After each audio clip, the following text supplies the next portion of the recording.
Aê, voltamos.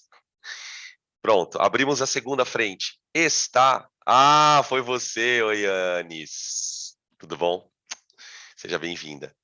Você também não gosta do professor da tarde, né? Você também, a gente estava brincando aqui, antes de você entrar, que o professor da tarde é meio. A galera não gosta muito dele, não, porque veio menos gente na aula da tarde. Aí o pessoal tá falando, não, professor, é porque tem gente que tem aula em outros lugares. Tem Suzana na segunda-feira, enfim. Então, estava brincando aqui. E você também não gosta do professor da tarde, né? Mas tudo bem. Eu vou conversar com ele para ver se ele melhora. É que a aula de hoje assim, vamos falar mal do professor da tarde, vai. A aula de hoje da tarde foi bem chata, hein? Aquele assunto é muito chato, cara.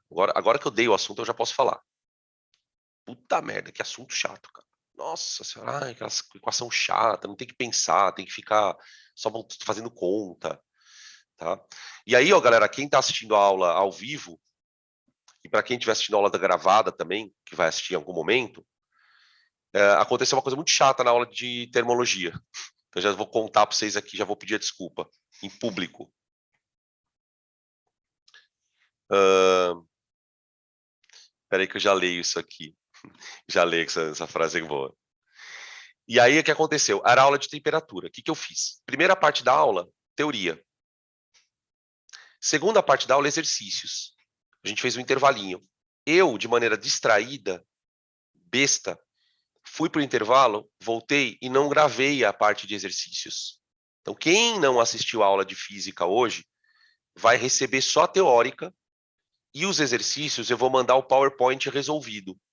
Eu resolvi, guardei o PowerPoint e eu mando para vocês. Eu peço desculpas, tá? Eu não tenho como recuperar essa coisa porque eu não gravei. Não é tipo que tá na nuvem, nada disso, eu não gravei, tá? O que eu vou fazer é o seguinte, eu vou procurar nos meus arquivos do ano passado onde está essa aula. Porque nesta aula eu fiz os exercícios também. Então eu vou pegar esta aula e mandar para vocês, a do ano passado. Se eu achar, eu vou procurar aqui nas minhas coisas, tá? Mas a priori eu vou mandar o PowerPoint com os exercícios. Aí vocês dão uma olhada, para quem não assistiu a aula, tenta fazer. O que eu recomendaria? Tenta fazer. O assunto é bem simples. Faz e depois confere no PowerPoint, tá bom? Então vamos lá. Tá gravando a aula, eu já estou enrolando aqui, né? Quando eu comecei a gravação enrolando. Já podia ter feito isso no momento que eu não estava gravando, né? Mas tudo bem. Então vamos lá. Gente, o assunto ele é deveras importante, né? Vamos combinar que não tem como você entrar na faculdade sem saber usar MOL. Principalmente quando você está concorrendo a um curso com nota de corte lá em cima. Você tem que praticamente gabaritar a prova. O MOL é uma grandeza que a química usa com muita frequência. E por que ela é útil? O objetivo da aula é fazer você entender isso. Por que é tão legal trabalhar com MOL na química? Tá? Outra questão importante sobre isso é que o MOL ele é uma grandeza, que a gente vai dizer, né? Ela é uma grandeza associada à quantidade de matéria. Quantidade de matéria. Eu posso vincular essa grandeza, que é o MOL, com a massa. E aí surge um outro conceito, que é o conceito de massa molar. Essas duas grandezas, né, a massa molar e o mol, são as grandezas mais usadas no cálculo estequiométrico, na parte de concentração, quando a gente trabalha com concentração em mol por litro, na parte de cinética, na parte de constante de equilíbrio, quando você vai calcular uma constante, você usa concentração em mol por litro. Para calcular pH, você vai tirar log da concentração em mol por litro. Então, o assunto ele é bem importante por causa disso. Então, a gente vai fazendo numa ordem. Eu vou falar de massa atômica, massa molecular, mol e massa molar. E aí depois tem os exercícios. Tá? É certeza que a gente não vai terminar isso em uma aula e nem é interessante que nós terminemos em uma aula. Por quê? Porque esse assunto ele é importante que a gente pare uma semana, você tente fazer os exercícios, dê uma digerida no assunto. Tem uma galera que já trabalha com mol com bastante destreza. Se esse é o teu caso, eu vou ser bem honesto para você. Nem perde tempo estudando esse assunto. Porque mol é o tipo do assunto, galera, que quando cai a ficha, você não erra mais. É muito difícil você errar. Você faz uma distração, errou uma conta, mas é muito difícil você só que depois que cai a ficha, é isso que eu tô falando. Então veja onde você tá nesse caminho. Como é que eu tô com isso? Eu pego eu pego uma lista de mol e bum bum bum bum bum, beleza? Eu já entendo o que é grama por mol. Eu já sei transformar de mol para grama, de grama para mol. Se você sabe fazer isso, mano, segue o baile, vai estudar outra coisa. Entende? Não fica perdendo, gastando energia com isso. Agora, para quem é marinheiro de primeira viagem aí, isso aqui é um assunto que você tem que parar tudo para olhar para ele. Você tem que parar tudo. Por quê? Porque se você não souber trabalhar com ele, você vai começar a engasgar lá na frente. Tá? Você já vai engasgar na primeira parte do assunto, já que é cálculo estequiométrico. E, por exemplo, as questões. Vamos pensar no Enem, né? Falando do Enem. As questões do Enem de cálculo estequiométrico costumam ser difíceis. Costumam ser difíceis. Quando cai cálculo estequiométrico é chato, tem rendimento, é uns negócios muito chato. Então, é um assunto que não dá para perder por causa de mol, tá? Bom, vamos então começar a história. Vamos falar um pouquinho de medida, né? Aqui eu coloquei uma figurinha para a gente refletir um pouco. Essa imagem é legal porque ela vai dar uma noção de uma coisa que a gente não para fazer às vezes. O que é medir? Medir. Medir, gente, é comparar com alguma coisa já estabelecida. Qualquer tipo de medida. Pode ser medida de massa, pode ser medida de distância, de comprimento, pode ser medida de temperatura, pode ser medida do que for. Quando você mede, você está comparando com alguma coisa pré-estabelecida. Essa coisa pré-estabelecida é o que a gente chama de unidade de medida. O metro, o grama, o grau Celsius, e aí é por afora. Tá. No nosso caso, o nosso problema é trabalhar com massa. Então, para entender mol, eu preciso começar a entender massa. O Dalton, ele já falava lá atrás que os átomos têm massas diferentes. Ponto. Se ele fala que os átomos têm massa diferente, quer dizer que ele já tinha um sistema de medida de massa. Ou seja, como é que eu crio um sistema de medida? Eu pego uma coisa e digo que aquilo vale 1. Então, por exemplo, eu quero criar uma medida de distância. E eu não quero que seja metro. Então, eu vou pegar o meu pé e vou dizer que o meu pé vale 1 pé. Criei uma medida. Você percebe que eu escolhi o meu pé de maneira arbitrária? Ah, por que você quis pegar o seu pé? Porque eu peguei meu pé. Podia ter pego o seu pé. Podia ter pego o pé de qualquer outra pessoa. E assim nasceu o metro, assim nasceu o litro.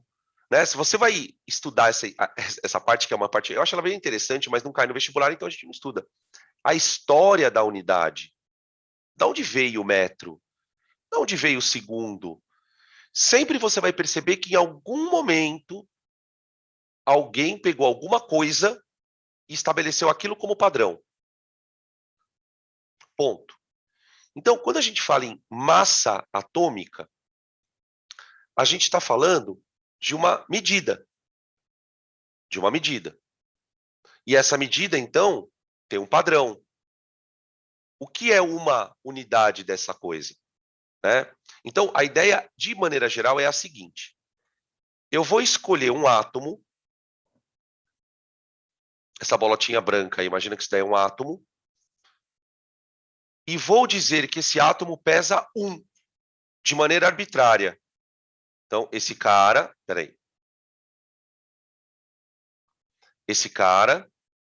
ele vai ter uma massa de 1 unidade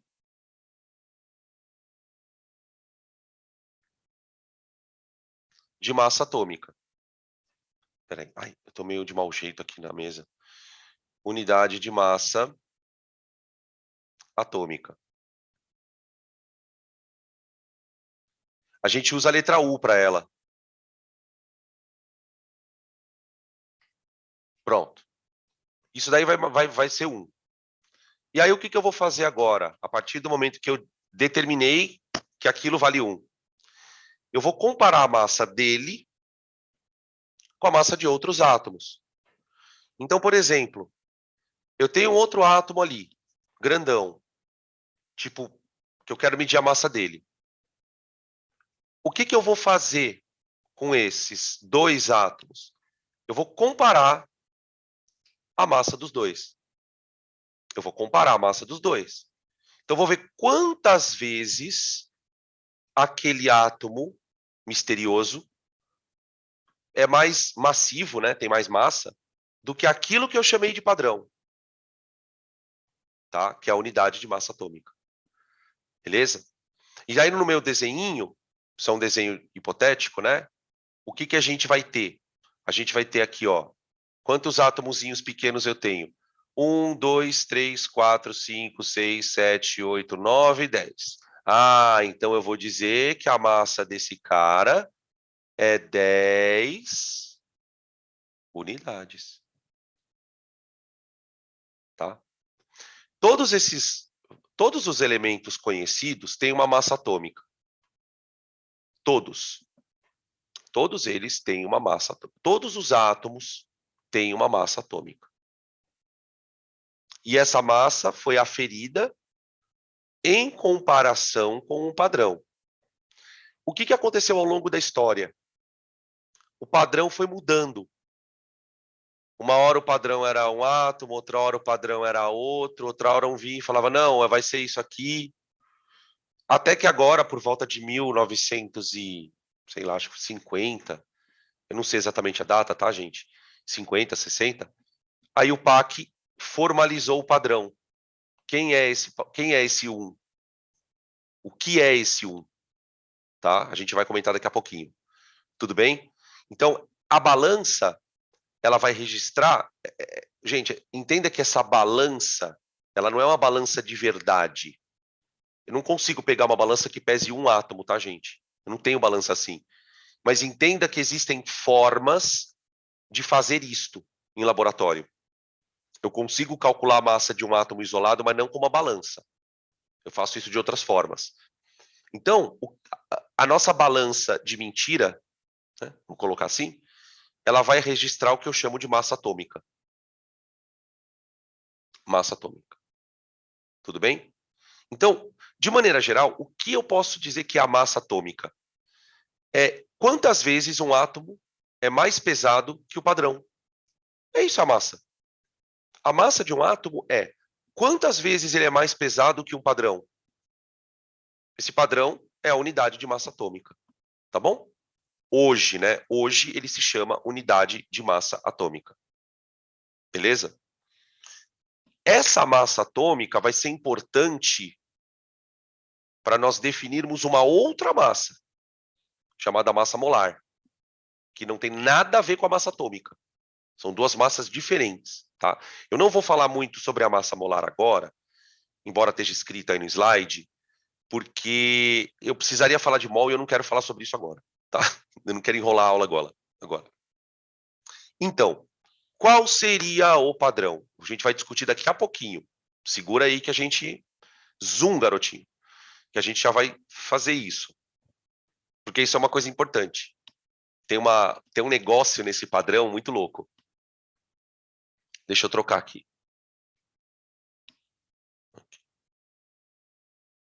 Ó, vamos fazer aqui rapidamente um revival do padrão. John Dalton. Primeiro a sugerir... Aqui a gente vai ler um pouquinho, tá, gente? Só para a gente entender a dinâmica. Você não precisa ficar retendo muita informação disso que eu vou mostrar para você. É só para a gente criar um vínculo com a coisa, tá? Então, a pergunta que veio para mim aqui é... Acabou de vir aqui no chat. Qual seria o padrão? Qual seria o padrão? Ó, estão fazendo uma pergunta aqui, peraí. Essa pergunta eu preciso parar a aula para falar, para responder. Sora, os exercícios de ligação iônica, vai ser semana que vem? Sim. Por quê?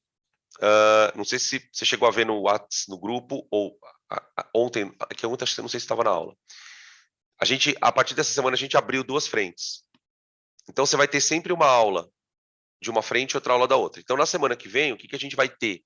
Continuação de ligação iônica num dia, continuação de mol no outro. Elas vão andando juntas agora. 2 conteúdos por semana. Isso acontece tanto na física como na química, tá? Hoje à tarde, aproveitando que tem uma galera já aqui, olha, hoje tá bombando. Hoje tá bombando. O professor da noite é bom. O que eu ia falar? Esqueci. Puta, esqueci, mano. Acho que você ia falar sobre a gravação. Não, eu ia falar do seguinte, que na física a gente está fazendo a mesma coisa. Na física a gente abriu 2 aulas. Então, hoje foi termologia. Ontem foi mecânica, balística. E aí vai acontecer assim, as 2 matérias vão caminhando junto, tá? Por isso que vocês têm que ficar atentos, viu, gente? Eu sei que é chato, às vezes, a gente ficar olhando toda hora as coisas, mas no final de semana, sempre olha o Slack.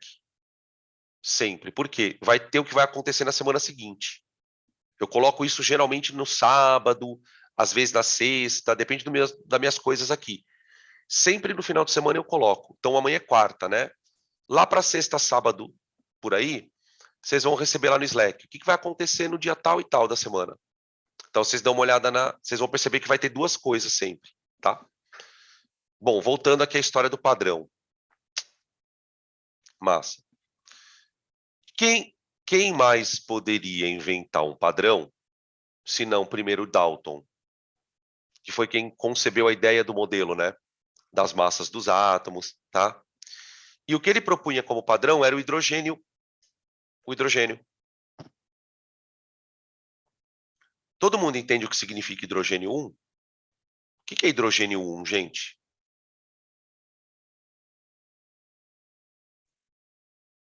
Esse 1 aí é a massa do hidrogênio. Lembra que o hidrogênio tem isótopos? Hidrogênio 1, 2 e 3? Então, o que o Dalton pensou? Ele pensou assim, o hidrogênio é o átomo mais leve que tem na tabela periódica, porque ele é o átomo mais simples. Se o hidrogênio é o átomo mais simples, eu vou usar ele como padrão. Pronto. Está definido. E aí nós estamos falando do século XIX, ó. Tá? Beleza. Aí, um outro cara chamado Ostwald, que a gente fala sobre ele com bastante frequência lá na frente, sugere que o padrão agora não seja mais o hidrogênio. Agora, ele quer que o padrão seja o oxigênio, ó. Quer dizer, mais especificamente, ele quer que o padrão seja 1/16 do oxigênio. 1/16 do oxigênio. Quer dizer, ele sugere que o padrão passe a ser um pedaço do oxigênio. Tá? Você fala, nossa, professor, mas 1/16? Cara louco, né? Por que será 1/16? Como é que a gente chega lá nessa resposta? Ó, 1961, gente. A pessoa escreveu não slide e não lembrava o ano. 1961 foi tomada a decisão de usar o carbono como base, carbono 12. Então agora vamos trocar, o padrão agora é o carbono. Tá? Na verdade, não é bem o carbono. A gente vai descobrir que é um pedaço do carbono também. Assim como a sugestão do outro cara era um pedaço do oxigênio. Então, na verdade, o que a gente percebe aqui? Só um comentário, né, sobre esse slide. Essa coisa de definir um padrão, ela é virou meio que uma briguinha aqui, ó. Troca o padrão aqui, troca o padrão ali. Mas o que importa? Existe um padrão por trás. Existe um padrão por trás. Tá? Por exemplo, falando sobre o 1/16 do oxigênio aqui, Coincidentemente, entre aspas, tá? Ou coincidentemente, entre aspas, essa massa aqui, ó, de 1,16 do oxigênio, é exatamente igual à massa do hidrogênio. Coincidência, né? Quando esse Ostwald sugere esse padrão, na verdade, de maneira indireta, ele continua usando hidrogênio como padrão. Só que ao invés dele falar que o padrão é o hidrogênio, ele fala que é 1,16 da massa do oxigênio. E 1,16 da massa do oxigênio é a massa do hidrogênio. Tá? E vai acontecer a mesma coisa com o carbono. Então, qual foi a última atualização dessa coisa? Foi aí em 1961. Então, usamos o carbono como base. Então, vamos ver a base e vamos ver a definição aqui no próximo slide. Espera aí. Ó. Está aqui. Unidade de massa atômica.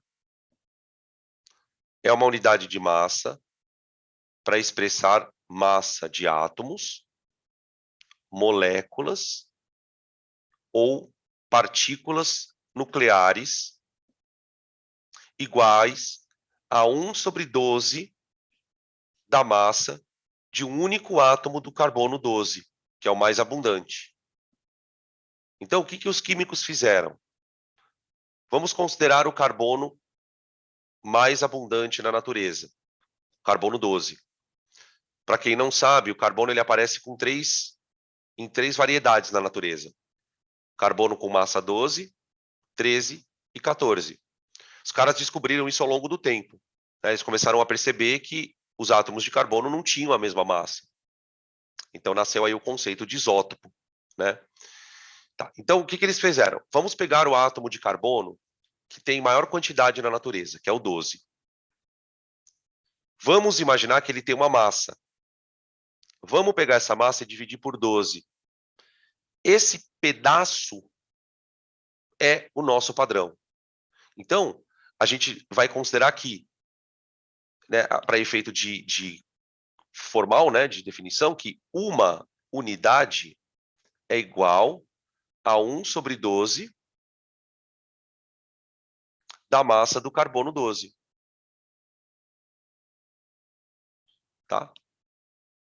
E coincidentemente, pessoal, essa massa é aproximadamente a massa do hidrogênio também.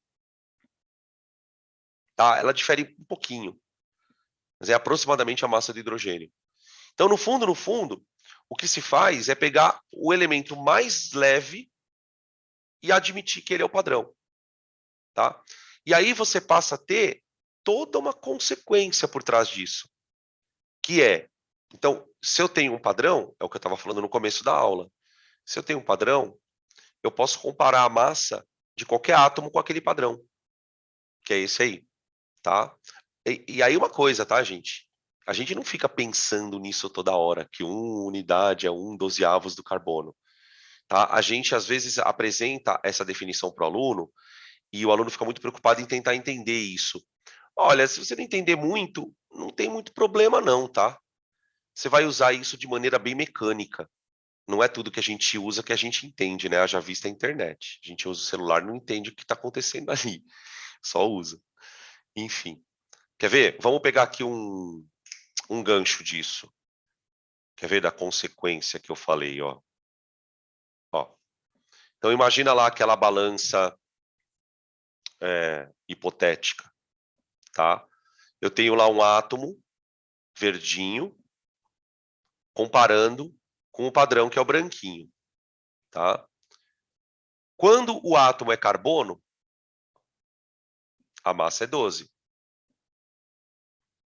Espera aí que minha conexão da internet está instável aqui, gente. Espera aí. Apareceu aqui que a conexão está um pouco instável. Agora desapareceu. Não sei se deu uma chacoalhada aí. É, né? Aqui apareceu isso mesmo. Perdeu o áudio, mas já voltou. Tá bom. Tô ficando de olho aqui, tá? Então, ó, imagina lá na tua balança hipotética. Você tem carbono. Então, quando o átomo é carbono, Essa balança vai marcar 12.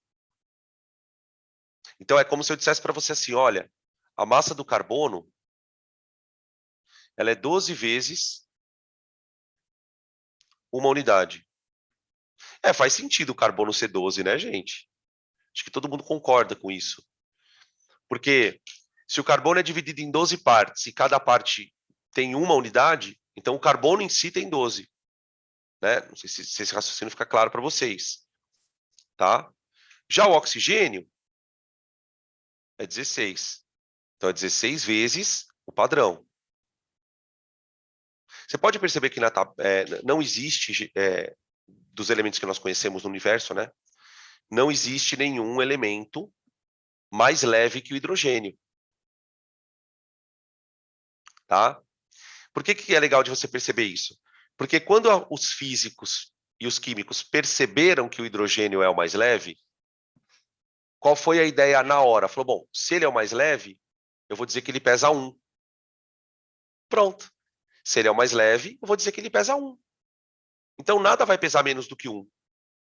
Você não tem nenhum átomo que tem massa 0,9. Tá? O nitrogênio, 14 vezes, e aí a coisa vai, né? Não vai ficar com muita perda de tempo. Tá? Então, a gente pode escrever que as massas atômicas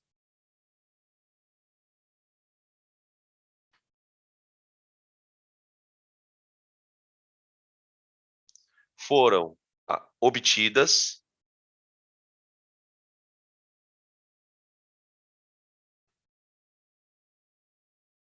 de maneira relativa. Opa. Vamos colocar de um jeito melhor. Foram obtidas em relação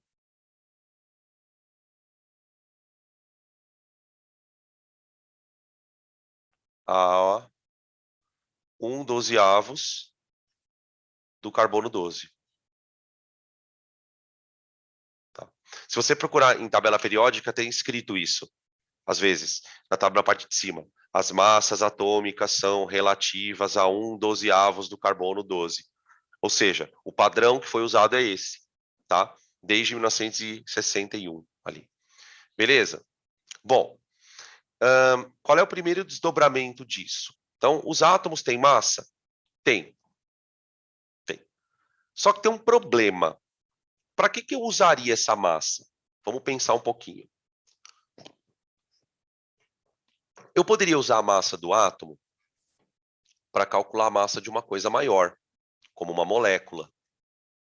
Certo? Posso fazer isso. Então, ela tem utilidade. Só que tem um problema. Vamos imaginar que eu precise usar a massa do carbono. Sei lá, eu estou calculando a massa de uma molécula e eu preciso do carbono. Sei lá, eu estou calculando a massa do CO2. O que a química percebeu? Quando você vai calcular a massa de uma molécula de CO2, a pergunta que surge é, aquele carbono que está na molécula é o 12? Pode ser. Tem uma grande possibilidade que seja o 12. Porque ele é o que está em maior quantidade. Ele é o que está em maior abundância. Estão acompanhando meu raciocínio? Mas e quem que me garante que não é o 13? E se for o 13? A massa dele é diferente. Então, existe um problema técnico. Quando você vai calcular a massa de uma molécula, qual a massa que você vai colocar quando o elemento tem isótopo? Isso é um problema que tem que ser resolvido. Por quê? Porque eu preciso decidir um número padrão, que todo mundo usa. Uma coisa você sabe. Você vai calcular a massa da molécula, você não tem certeza de quem está lá. Se o isótopo é o 12, o 13. Isso eu estou falando do carbono, né, gente? Mas isso acontece com o hidrogênio. Isso acontece com um monte de elemento. O cloro, por exemplo. O cloro tem o 35 e o 37. Tem o 35U e o 37U. Aí você vai calcular a massa do HCl. Você não usa o 35 nem o 37.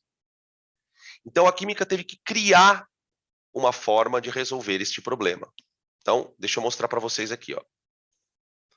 Existe uma diferença muito importante entre essas duas expressões. A massa atômica do átomo e a massa atômica do elemento.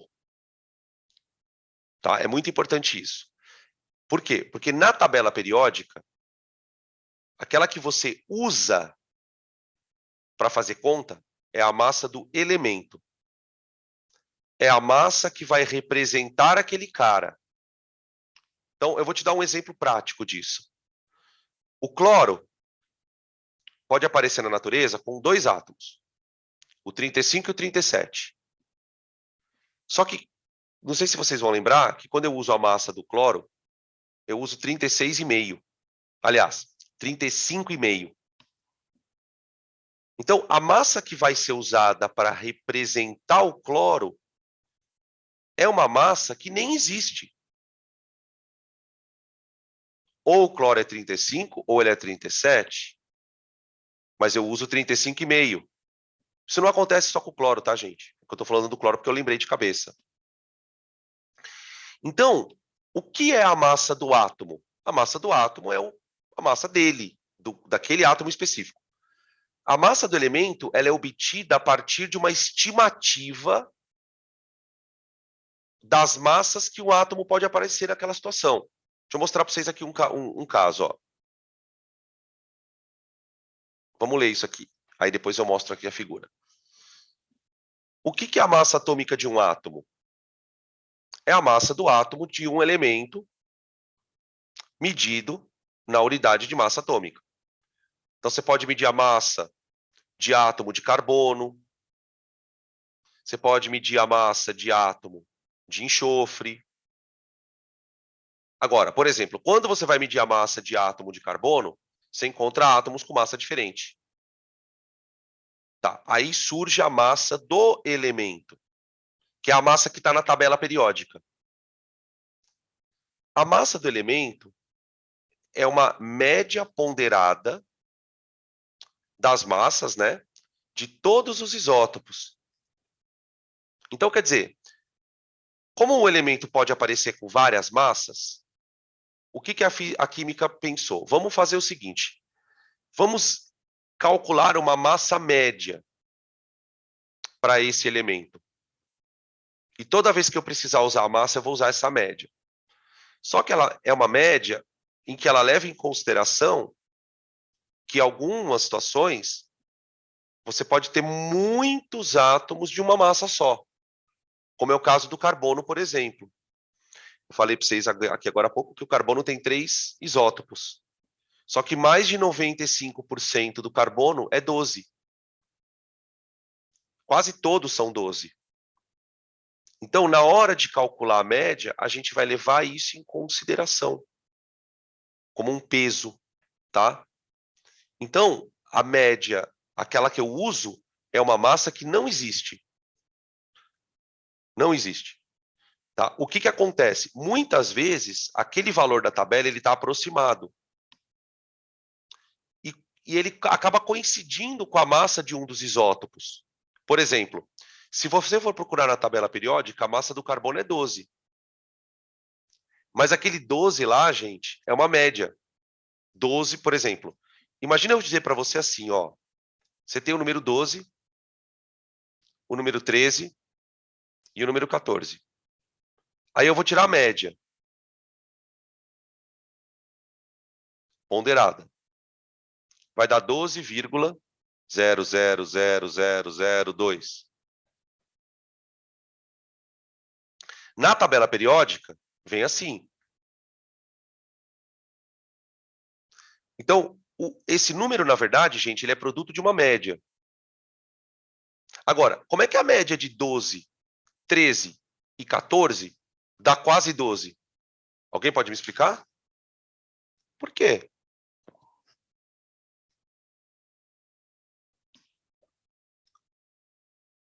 Como que isso é possível? A média de 12, 13 e 14 dá 12? É porque praticamente só tem o 12. Abundância. Exato. Exato, exato. Porcentagem. Quer dizer, tem tanto átomo 12 que a média dá quase 12. Gente, imagina uma situação assim, ó, para você fazer uma comparação, se vocês, para quem não entendeu ainda, tá? Imagina uma sala de 100 alunos. 99 tiram 7. Quanto vai dar a média? Dá 7. Não interessa quanto aquele outro aluno tirou. Tem tanto aluno tirando 7 que a média vai dar 7. Então é mais ou menos isso que a gente está percebendo. É estatística, né? Você percebe que é uma situação estatística. Tá? Beleza? Deixa eu apagar isso aqui, esse rabisqueiro aqui. Acho que tem um slide aqui do lado. Como que ele descobre a abundância de um isótopo? Você tem aparelhos que conseguem contar a amostra de átomos por massa. Ele separa por massa. Depois eu vou mostrar, tem um exercício de sala que ele mais ou menos mostra isso. Tá? É um aparelho, assim, de maneira bem, só para resumir, né? É um aparelho chamado espectrofotômetro de massa. Ele consegue separar partículas a partir da sua própria massa. Partículas que eu estou falando, tá, gente? Estou falando de átomo, íon. São partículas minúsculas, tá? Essas partículas são lançadas dentro de um campo elétrico. A gente vai estudar isso na física também, é muito louco. E só que quando ela entra no campo elétrico, ela é eletrizada. E ela desvia, porque ela está dentro de um campo elétrico. E pelo desvio, o aparelho calcula a massa dela. É um negócio muito doido. Muito doido. Deixa eu mostrar para vocês aqui, ó. Alguns isótopos, ó. Aqui. Ó, gente, o hidrogênio 1, ele não pesa exatamente 1, ó. Ele pesa 1,0078. Essa é a massa do hidrogênio 1. Então, quer dizer, mesmo a massa do átomo, isso aqui é a massa do átomo, ó. Do átomo, não é a massa do elemento. Tá? Olha o oxigênio 16, quanto ele pesa? 15,9. Olha o flúor, quanto ele pesa? 19. Flúor 19. 18. Então você percebe, na verdade, que esse número aqui de cima, ele não é exatamente a massa do átomo. É que ele é muito próximo. Então a gente acaba usando ele como se ele fosse mesmo a massa do átomo. Tá? Na verdade, esse número aqui, né, gente, ele é o número de massa do átomo. Ele é a soma de próton e nêutron. Soma de próton e nêutron, soma de próton e nêutron. O que a gente conclui olhando para essa tabela é a seguinte: a soma de próton e nêutron é aproximadamente igual à massa do átomo. Ó, pega um outro caso aqui, ó. Ó o cloro 37, quanto que ele pesa, na verdade? 36 ponto É quase 37. Cloro 35, quase 35. Ouro 197, tá ali.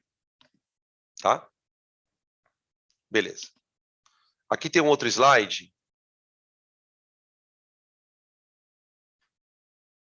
de átomos que são monoisotópicos. Ou seja, só tem um tipo na natureza. Só tem um tipo na natureza.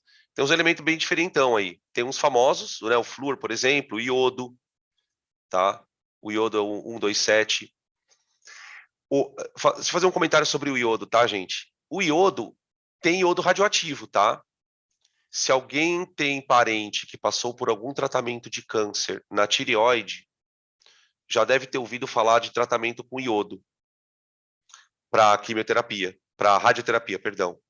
Você tem um tipo de iodo que é 131, mas esse iodo ele é produzido em laboratório, tá? Ele não é natural, beleza? Ele não tem na natureza, ele não aparece com outro. Ele aparece, por exemplo, quando tem um acidente nuclear também. Você tem vários processos nucleares que, por decaimento, liberam iodo radioativo. Tá? Ele se acumula na tireoide, vixe, tá mó BO. Tá? Beleza? Aqui eu vou mostrar para vocês uma aplicaçãozinha que é um exercício de vestibular, tá? Isso aqui que eu vou contar para vocês é um exercício de vestibular que virou um exemplo de aula.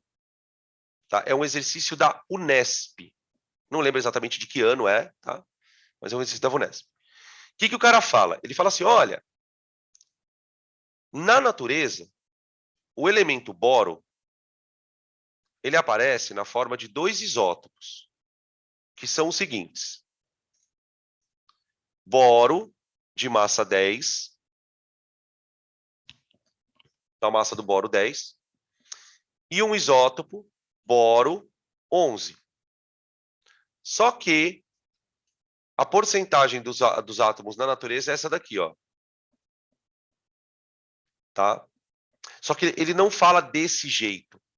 Ele fala de um outro jeito. Ele fala assim, de cada 5 átomos de boro, 4 são 11. Ele fala desse jeito. De cada 5 átomos, 4 são 11. 4 deles têm massa 11. Então, o aluno tinha que perceber que isso é uma porcentagem. Tá? É uma proporção de 4 para 1. Ou 2 para 8, né? Mesma coisa. 20 para 80, é a mesma coisa. Tá? E aí o cara perguntava qual é a massa do boro, do elemento boro. Então, qual é a massa que vai para a tabela? É 10? Não. É 11? Não. É a média. Tá? Então, como é que a gente faz essa conta?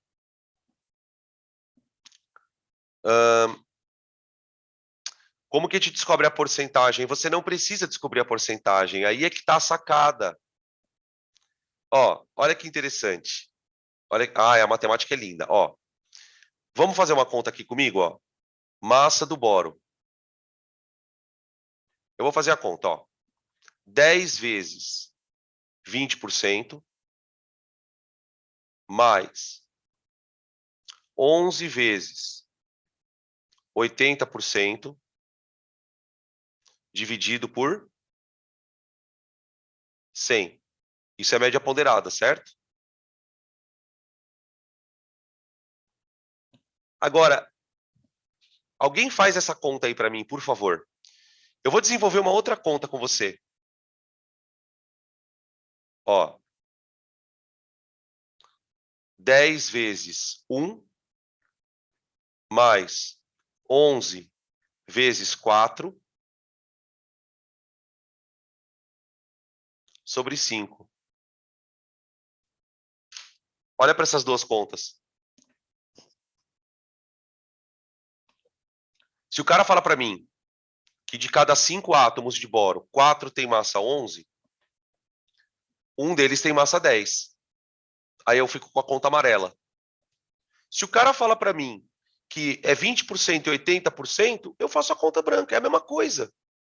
É exatamente a mesma coisa, gente. Sabe por quê? Porque isso aqui são pesos, ó. Isso aqui é peso. Então, colocar 1 e 4 é a mesma coisa que colocar 20 e 80.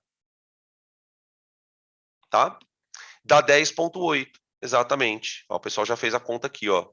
A galera fez a conta aqui. Ô, gente, olha que interessante. Veja que como a média ponderada, ela deu mais próxima do 11. Faz uma reflexão rápida sobre isso. A média deu próxima do 11. E é importante que ela dê próxima do 11, por quê? Porque como tem mais átomo de massa 11, a média vai estar próxima desse cara. É aquele exemplo da sala de aula que eu dei para vocês. Se tem 200 negros lá, 180 tiram 7. A média vai ser praticamente 7. Tá? Beleza? Tranquilo? Tem um outro tipo de exercício que eu queria mostrar para vocês aqui. Deixa eu trocar aqui. Posso trocar? Tira print, quem quiser.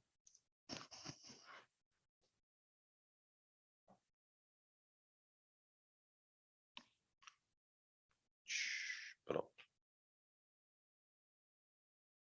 Ó.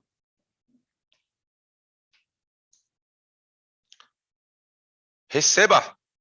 Olha aqui, ó. Esse aqui é um outro tipo de exercício que pode aparecer. Esse assunto, gente, esse conceito de média ponderada, ele é um conceito bem pontual, né? A gente cita, mas dificilmente cai, tá? Dificilmente cai. Olha o tipo de exercício. Sabe-se que o cloro possui massa 35,5. Sabe-se que o elemento cloro tem massa 35,5. Tá? Tem uma pergunta que fizeram aqui para mim. Essa merece eu parar de ler para responder. Como que eu vou saber que o exercício está pedindo a massa atômica do átomo ou do elemento? Ele vai ter que explicitar isto. Por exemplo, vamos ler esse enunciado aqui, que você vai entender exatamente a coisa. Olha como ele começa a questão. Sabe-se que o elemento cloro tem massa 35,5.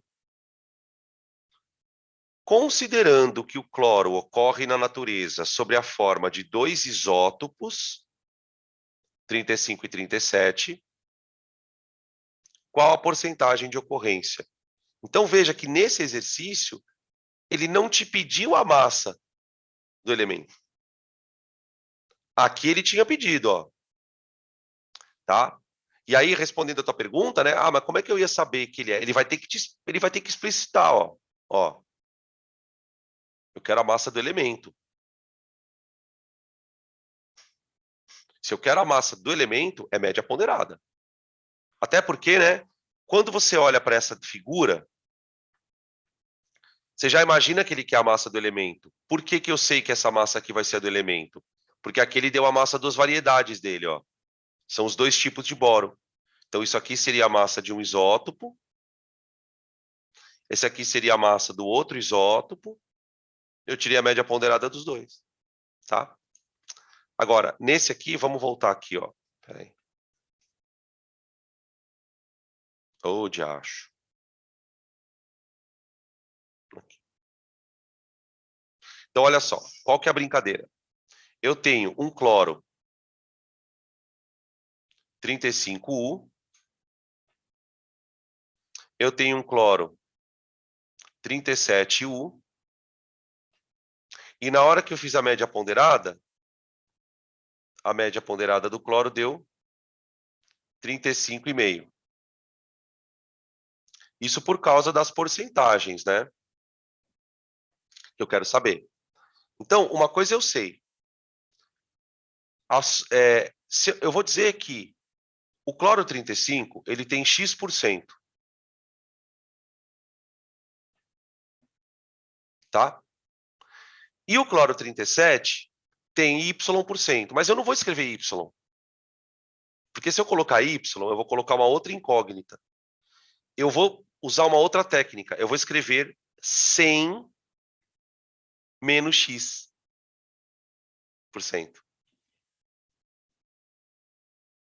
Tá? Tipo, se um for 60, o outro é 40. Se um for 30, o outro é 70. Então, a gente coloca em função de uma incógnita só. Tá? Por que 100? Aí, uma boa pergunta. Por que 100? Alguém consegue me explicar por que 100? Fizeram uma pergunta aqui no chat. Por que 100 menos aquilo, né? Porque, gente, vamos pensar o seguinte. Quantos tipos de cloro eu tenho? 2. O 35 e o 37. Então, os dois juntos tem que dar 100%. São todos os cloros. Isso, ó, tem um pessoal respondendo aqui. Por quê? Porque a porcentagem de todos juntos dá 100%. Perfeito. Muito bem. É isso aí. Tá? Se eu coloco Y, eu teria uma outra incógnita.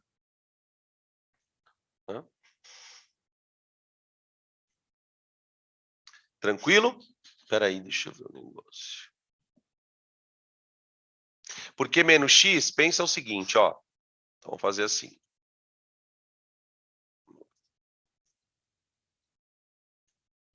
Chama de Y.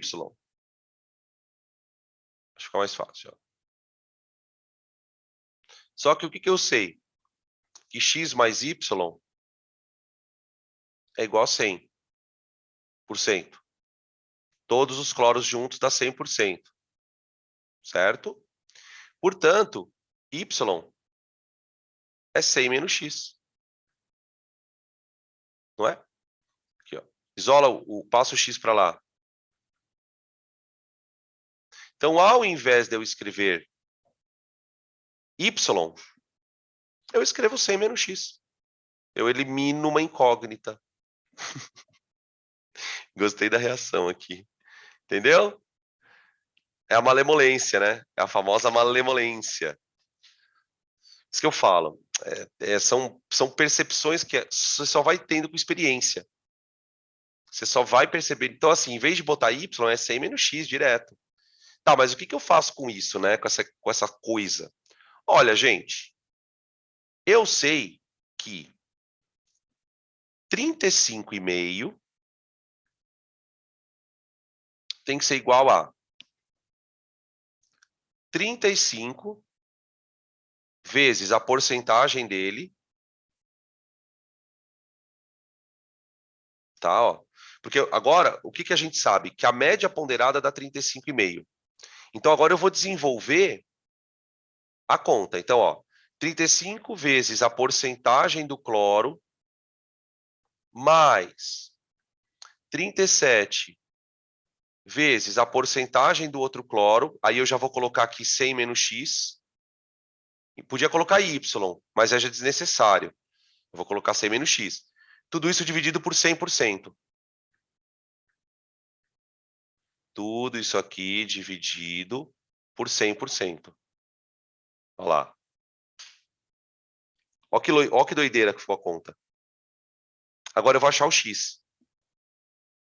Tá? Eu passo o 100 multiplicando. Já vai ficar 300 e... Mas eu já tinha colocado... Então, é porque aí é a fórmula da média ponderada, né? Como é que é a fórmula da média ponderada? É a massa do cloro vezes a porcentagem dele, mais a massa do cloro 37, vezes a porcentagem dele, tudo sobre 100. Isso é da fórmula, lá da matemática. Tá? O x e o y são as porcentagens de cada um, e 100 é a soma das porcentagens ali. Tá? Beleza? Agora eu vou passar o 100 multiplicando. Aqui, ó. Então vai ficar 3.550 igual a 35x. Aqui, ó, eu vou fazer a distributiva. Então vai ficar mais 3.700 menos 37x. Deixa eu ver se está certo.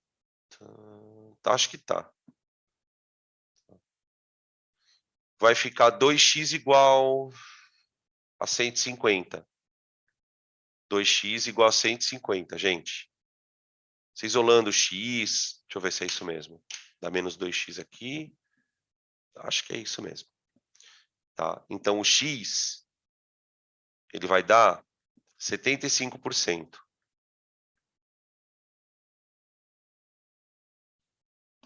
Tá? Quer dizer, o cloro 35, eu chamei de x aqui, ó. Olha ele aqui, ó. O cloro 35 eu chamei de x. Tem 75% desse cara. O y é o que falta para 100. 25. Tá? É um exercício bem característico. Depois que você faz uma vez, você se aparecer de novo, você vai saber fazer. Tá? Mas é o que eu disse, não aparece muito. Não tem muito o que inventar em relação a esse assunto, tipo, basicamente. Tranquilo? Posso trocar?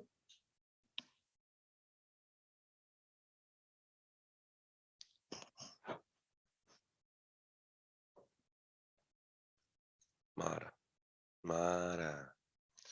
Vambora. Bom, o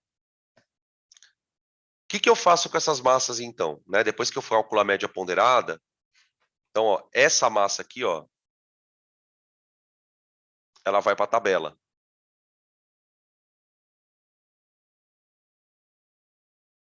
Essa massa ela vai para a tabela.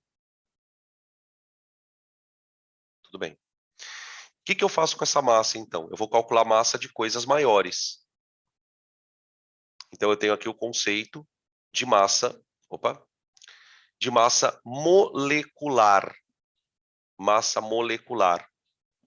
Ou massa das ion-fórmulas. Depois eu explico o que é ion-fórmula. Eu não vou entrar nessa definição agora, porque não?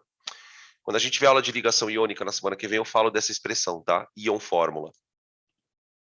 Então, por exemplo, se eu pego uma molécula, vamos escolher uma molécula qualquer.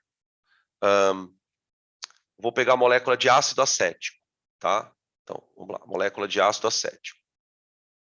Vamos desenhar aqui a estrutura dela. Pronto. Isso aqui é o ácido acético. Tá? Todos os átomos da molécula estão unidos, formando uma estrutura mais complexa. Né? Para quem não lembra, esses tracinhos indicam ligações covalentes e tal. Então, cada molécula de ácido acético é formada por 2 carbonos, 4 hidrogênios e 2 oxigênios. Tudo bem? Acabou. Eu posso, então, a partir daqui, calcular a massa molecular.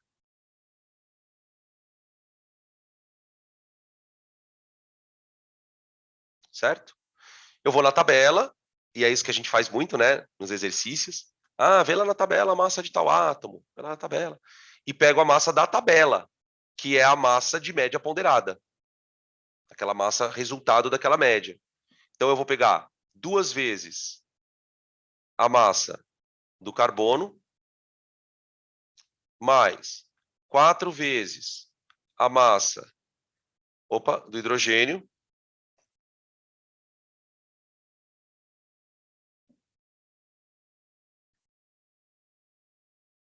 mais 2 vezes a massa do oxigênio. Tá? Esse valor ele está em U, esse valor ele está em U, e esse valor ele está em U. Ainda. A gente não entrou na história do grama por mol. Então, o resultado dessa conta tem que sair em U. Então, é 2 vezes 12, mais 4 vezes 1, mais 2 vezes 16. Lembrando que esses valores o exercício tem que te dar, hein? Tá? Acabei de falar aqui, ó. Os exercícios têm que dar isso pra gente. Eles são tabelados. Tabelados. Todos tabelados. Estão na tabela periódica. Tá? Qual das fórmulas?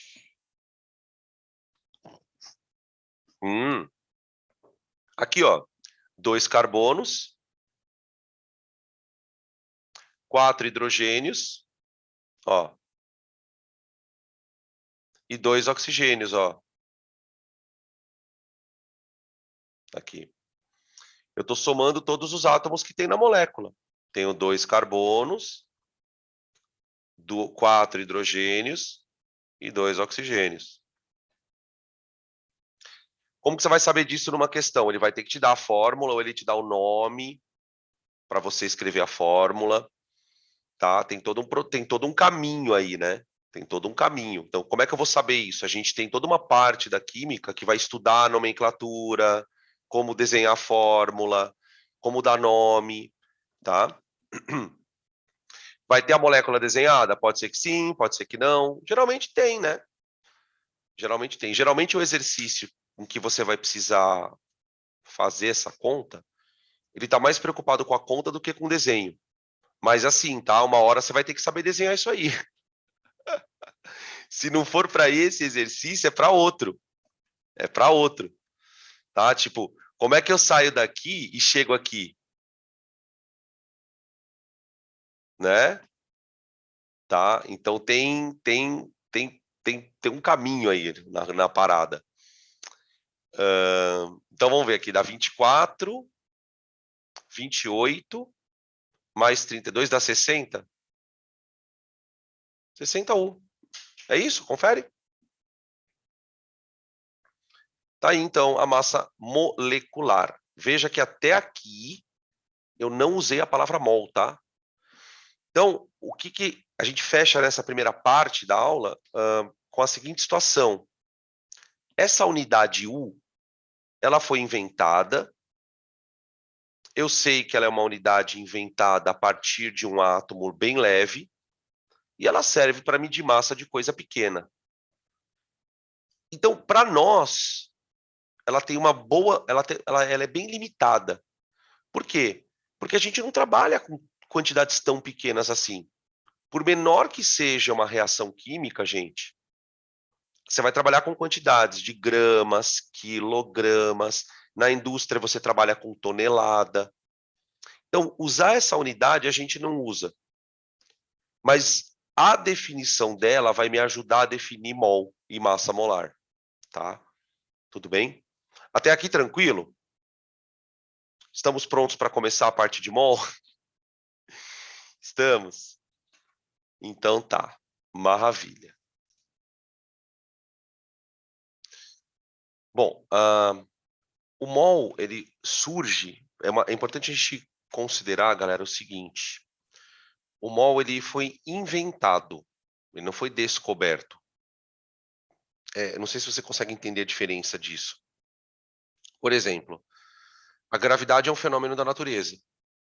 A ligação química é um fenômeno da natureza. Então, eu descubro que existe uma ligação química. Então, eu vou me limitar a entender aquilo, né? Existem coisas que eu invento. Por exemplo, uma unidade de medida. Então, eu vou criar uma unidade de medida chamada mol, tá? E qual é a utilidade imediata, né? Sem ficar muito enrolando. Para que serve mol? O que eu uso mol no vestibular? Imagine, por exemplo, que você pegue um pouco de sal. Então, você está vendo a foto aí, uma balança.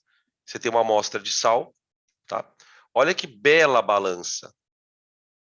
Olha a precisão da nossa querida balança. Ela tem 4 casas depois da vírgula, tá? Ela é uma balança semi-analítica. Semi-analítica. Tem uma mais potente que essa. Tem uma que calcula, que mede 6 casas depois da vírgula, tá? Então você tem a balança aqui. Muito bem. A pergunta que fica é a seguinte: eu coloquei aqui 38,4428 gramas de sal. Essa é a pergunta que eu quero responder. Como é que eu consigo, a partir da massa, calcular quantas partículas tem lá dentro? Eu vou fazer uma estimativa, né? Eu não vou medir quantas partículas tem, eu consigo medir a massa. Mas a partir da massa, eu estimo quantas partículas tem ali. Então, percebe como isso é o mol, ele é uma forma de você se comunicar com o mundo microscópico, né? A gente não tem um aparelho que consiga contar as moléculas. Mas, por outro lado, eu tenho aparelhos que medem massa. Então, eu consigo, a partir de uma massa, que é um dado macroscópico, eu consigo chegar numa informação micro. Só que, para isso, o mol vai me ajudar. Tá? O mol, então, ele é uma unidade que vai fazer uma ponte entre dois mundos. Entre o mundo macroscópico e o mundo microscópico. Tá? Como que a gente vai fazer isso? Né? Então, como que isso vai ser feito? Vamos prosseguir. Aqui. Tá aqui.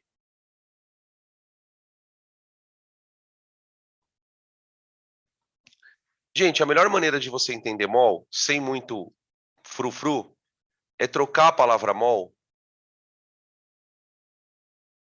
por pacote.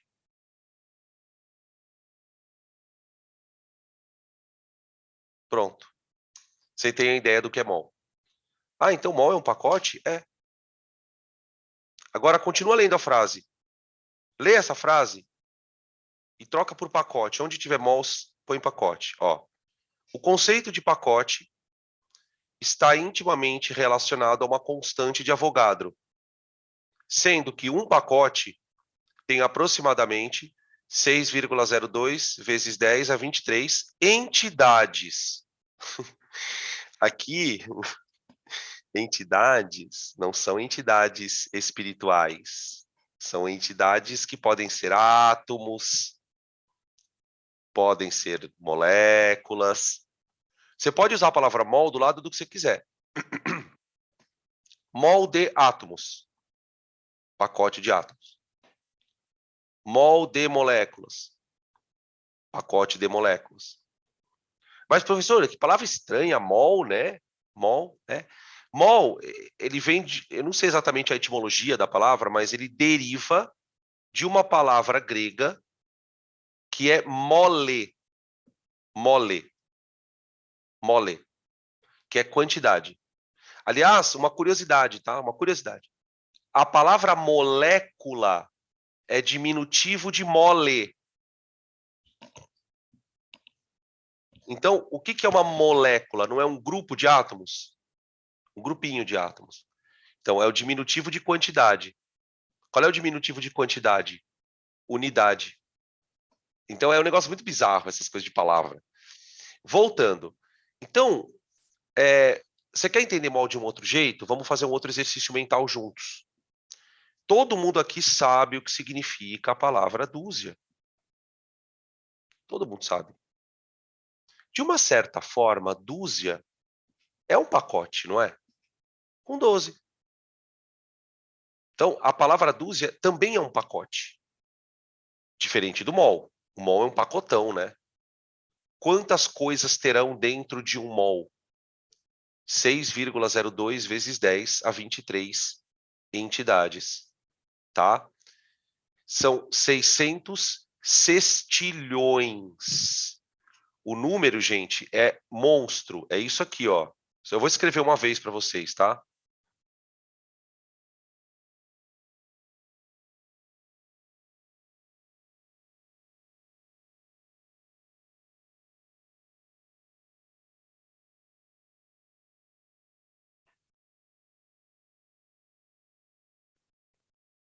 Pronto.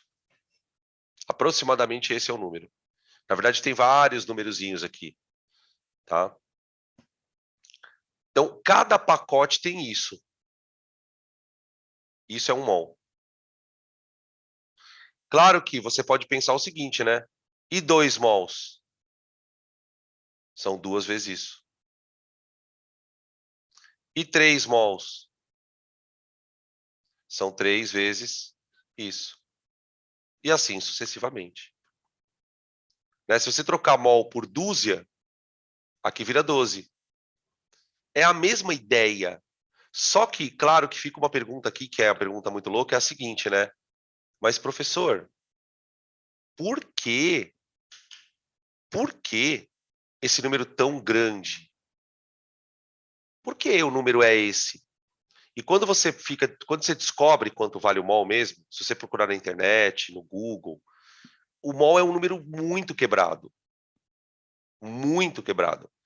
A gente até arredonda de maneira até bem grosseira aqui assim, ó.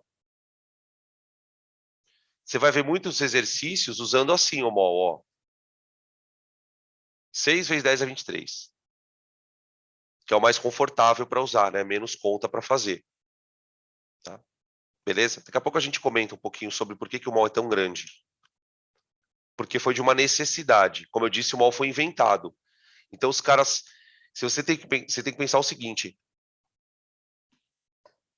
se o mol foi inventado, esse número foi de propósito que os caras pegaram esse número.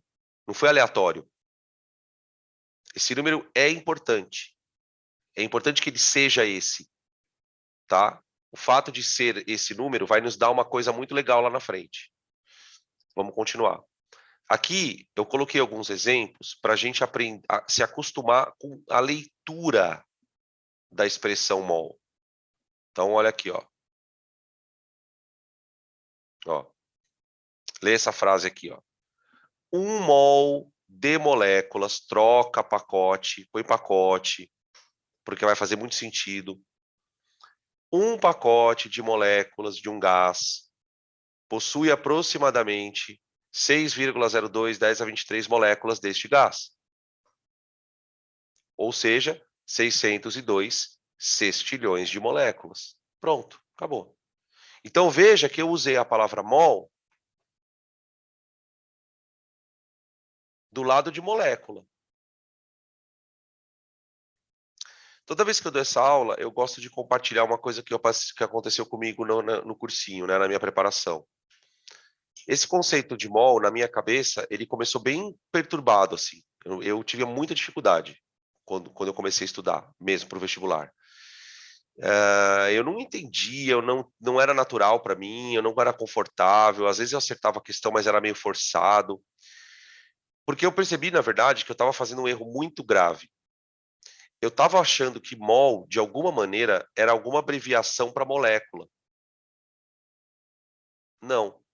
Mol é uma quantidade.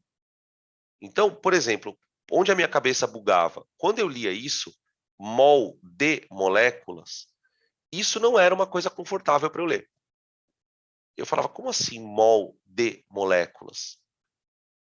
Né? Aí, eu não sei exatamente por que aconteceu, do nada, um dia caiu a ficha.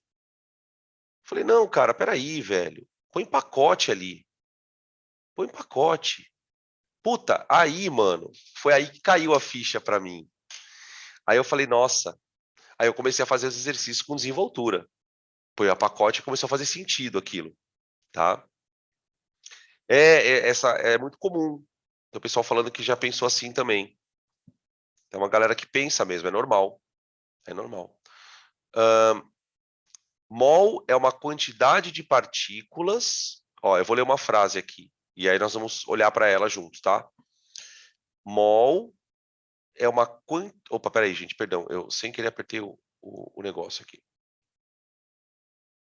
Ó, eu vou ler a frase aqui. Mol é a quantidade de partículas de uma determinada massa atômica. Eu tiraria da frase o seguinte, esse final. Mol é uma... Na verdade, eu tiraria o seguinte da frase. De partículas... Tarana. Mol é uma quantidade. Do quê? De partículas. Ponto. Que partículas? Pode ser molécula. Agora, é claro que cada partícula tem uma massa. Então, nesse sentido, a tua frase está correta. Quando você fala assim, mol é uma quantidade de partículas, legal, de uma determinada massa atômica. Sim, sim. Mas você não precisa estar medindo para átomo. Você pode estar falando, por exemplo, que mol é uma quantidade de partículas que tem uma determinada massa molecular. Porque você está medindo você está medindo mol de molécula. Como é esse exemplo que eu mostrei aí. Né? Quer ver um outro caso? Ó? Vamos ver aqui, ó. Pra você entender melhor. Olha com o que eu usei mol. 1 mol de íons. Você veja que aqui a gente não está vinculando mol com massa ainda. Por isso que eu falei para você, para quem escreveu essa frase, não usar muito a questão da massa. Eu não preciso usar massa para me definir, para me referir a mol. Mol é uma quantidade de alguma coisa. Por exemplo, íon tem massa? Tem.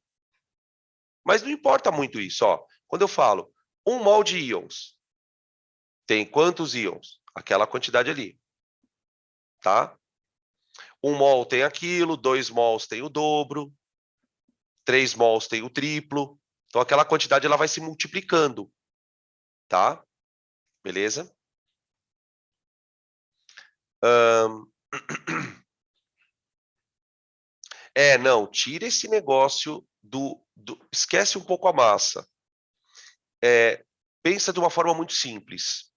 Que às vezes, se a gente ficar complicando muito, a gente acaba meio que caindo nas próprias armadilhas. Pensa assim. Você criou uma palavra para substituir uma quantidade. Igualzinho você faz com dúzia. Uma dúzia de moléculas. Uma dúzia de íons. Na palavra dúzia está embutido 12, não está? Uma dúzia é 1 vezes 12. Agora, troca a palavra dúzia por mol. No lugar do mol, o que você tem? Quanto tem naquela palavra? Quanto? Quanto tem naquela porção? Imagina que o mol é uma porção. Mas é uma porção generosa, hein? 6 vezes 10 a 23 unidades. Então, quando você fala 1 mol de moléculas, é a mesma coisa que dizer 6 vezes 10 a 23 moléculas. Tá? E aí eu usei aqui para íon. Tá? Aí no outro caso aqui, ó. Peraí, então eu posso tirar mol de qualquer coisa. Pode! Eu costumo brincar com os moleques, né, quando eu estou dando essa aula presencial. Não brincar, eu falo assim, pessoal, do ponto de vista conceitual, tá? É errado você, por exemplo, chegar numa padaria e pedir um mol de coxinhas? É claro que a padaria, ela nunca vai poder te servir um mol de coxinhas. Se a padaria ficar trabalhando o resto da vida para você, ela não vai conseguir te dar um mol de coxinhas. Nunca. Mas, tecnicamente, quando você fala 1 mol de coxinhas, é uma quantidade. É claro que a palavra mol, ela fica estranha do lado de coxinha. Mas, por exemplo, quando é que a palavra mol não fica estranha? Do lado de átomo. Porque pensar em sextilhões de coxinhas é meio absurdo. Sextilhões de coxinhas, velho. Acho que a humanidade nunca produziu sextilhões de coxinhas. Agora, sextilhão de átomo, gente, vou contar um segredo para vocês, ó. Aqui nesse caneca com água que eu estou segurando aqui, tem muito mais do que sextilhão de átomo. Tem uns 300 ml de água. Então, a palavra mol, ela tem um significado muito equivalente a dúzia. Dúzia na padaria funciona, não funciona? Dúzia. Chega a falar, me vê uma dúzia de pãezinhos, por favor. Perfeito. Dúzia para átomo não é nada, gente. Você não consegue pegar 12 átomos. É muito pouco. Então, eu precisei criar uma unidade tipo dúzia, mas que fosse um número que fizesse sentido nesse universo. Você está trabalhando com coisas muito pequenas, tá bom? Não sei se ficou claro mais ou menos isso, mas a tua pergunta, ela tem lógica. Eu posso usar mol para tudo. Para tudo. Tinha uma questão da Unicamp, uma vez, é bem antiga a questão, tá? Acho que 2000 e, sei lá, 3, 4, bem antiga, mas era uma questão muito engraçada porque era assim. Ele falava assim, de maneira bem rápida assim. Imagina que você tenha na tua frente 1 mol de grãos de arroz. 1 mol de grãos de arroz. Imagina que você pudesse contar esses grãos de arroz a velocidade de 1 grão por segundo. Quantos anos você demoraria para contar? Meu, dava tipo quadrilhões de anos. É um número inimaginável de tão grande, tá? Agora, daqui a pouco a gente vai entender por que ele é tão grande. Ó, mais um aqui, ó. Ó, você estava falando aqui, ó. Falaram assim, então eu posso usar para qualquer coisa. Olha aqui, ó. Olha essa frase. 1 mol de grãos de areia equivale a aproximadamente 6, 10 a 23 grãos de areia. Ponto.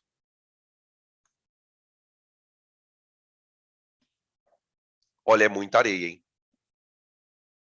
Para qualquer caminhão. Tá? Então, mol aí já começa a ficar meio bizarro. Você passa para o mundo macro, é muito bizarro, né? Você passa para o mundo macro, o mol fica estranho. Dúzia não. Dúzia fica tranquilo. Quando você vai para o mundo micro, dúzia fica bizarro. É uma dúzia de átomos. Você vai comer uma dúzia de átomos? Como é que você come uma dúzia de átomos? Não, você não come uma dúzia de átomos. Quando você toma um gole de água, você não está tomando uma dúzia de átomos, gente. Você está tomando muito mais. Então eu preciso usar mol. Tá? Então é importante a gente fazer essa conversa sobre mol, porque quanto mais a gente fala, mais aquilo. Às vezes eu falo uma coisa que você, puta, é verdade. Aí cai a ficha. Ah, faz sentido. Tá? Então é importante a gente perder um tempinho aqui mesmo, tá? Sem pressa. Eu sei que para alguns alunos talvez essa parte seja um pouquinho mais consolidada, tá? Aí você vai lá no micro-ondas, faz uma pipoca, bota aí o fone, vai dar um rolê. Vamos ver aqui, ó. Espera aí.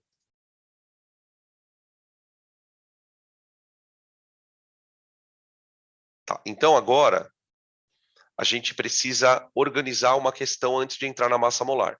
Então olha só. Agora podemos trabalhar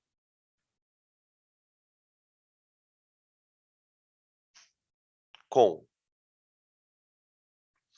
A gente vai trabalhar com medida de quantidade, né? Então, a primeira coisa que a gente mede associado à matéria é a massa,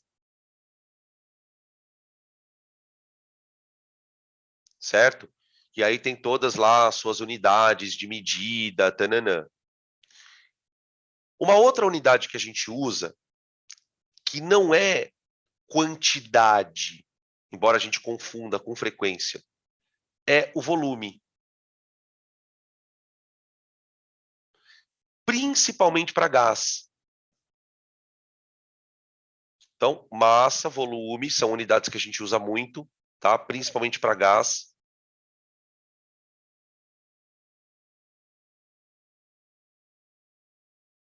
E agora eu vou introduzir uma terceira unidade para a gente trabalhar com os nossos cálculos, que é a unidade onde a gente vai usar o mol, que é a unidade chamada quantidade de matéria.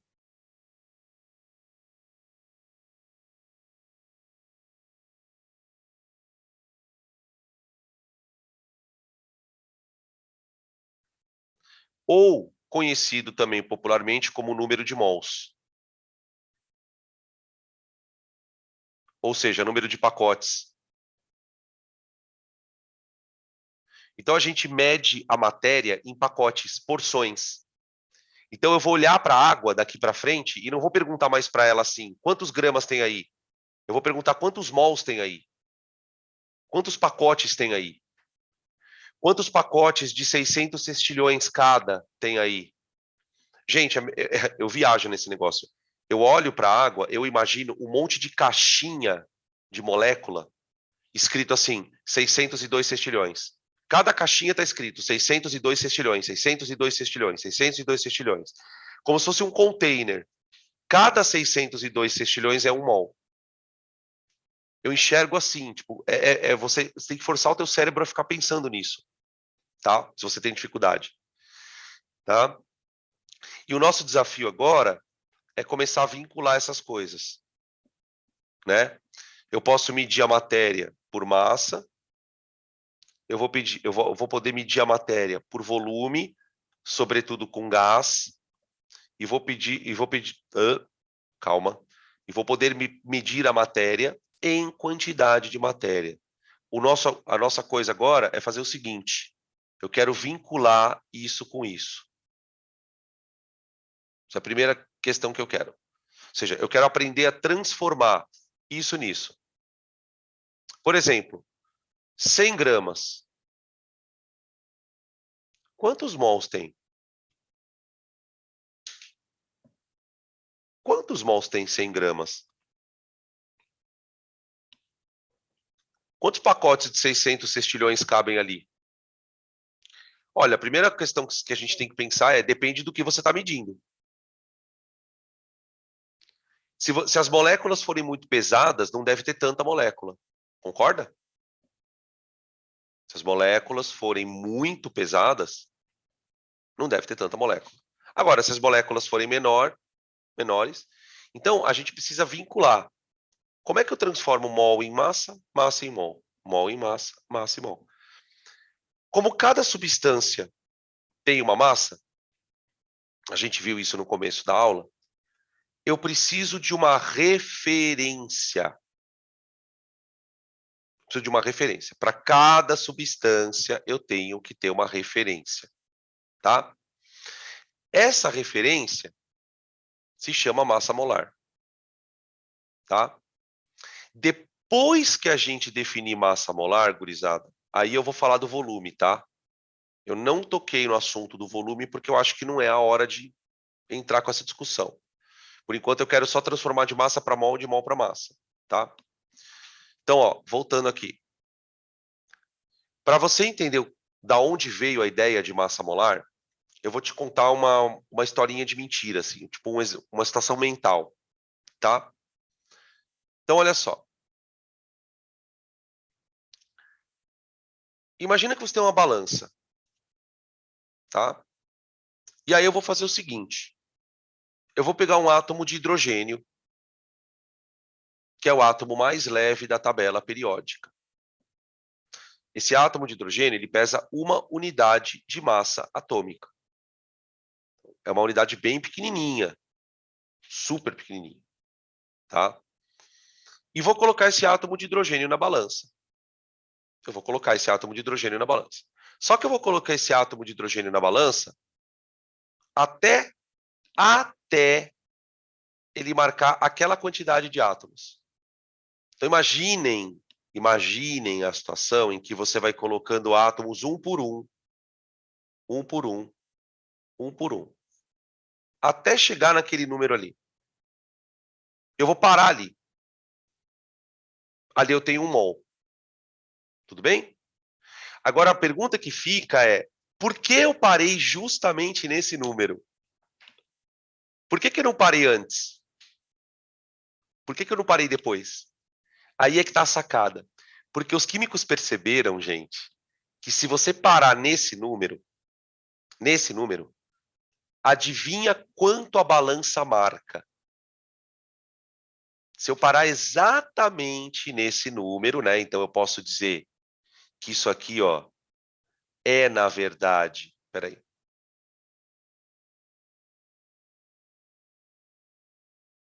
Isso aqui é na verdade 1 mol, certo? Tá bom? Então, e aí, adivinha? Quanto a balança marca? Ó, estão falando aqui. Tem gente colocando 1 U e tem gente colocando 1 grama. Então, a loucura é que a balança vai marcar 1 grama.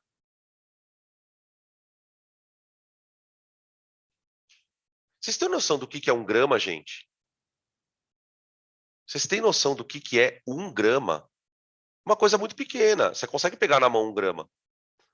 Se você conseguisse pegar na mão 1 grama de hidrogênio, você estaria pegando na tua mão 1 mol de átomos.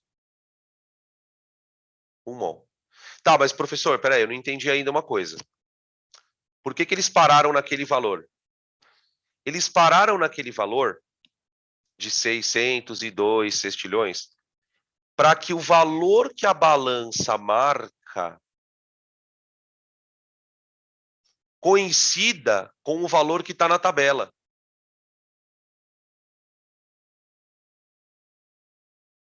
Então os caras imaginaram assim: quantos átomos eu teria que colocar na balança para que o valor que a balança marque seja o mesmo da tabela? Para o hidrogênio foi exatamente esse valor. Então eles definiram esse valor como um valor interessante. Por quê? Porque esse valor ele se refere à massa que está na tabela, só que não em U, mas em grama. Então aqui nasce o conceito de massa molar. Eu vou dizer então o seguinte, que 1 mol de átomos de hidrogênio passam a pesar todos juntos 1 grama.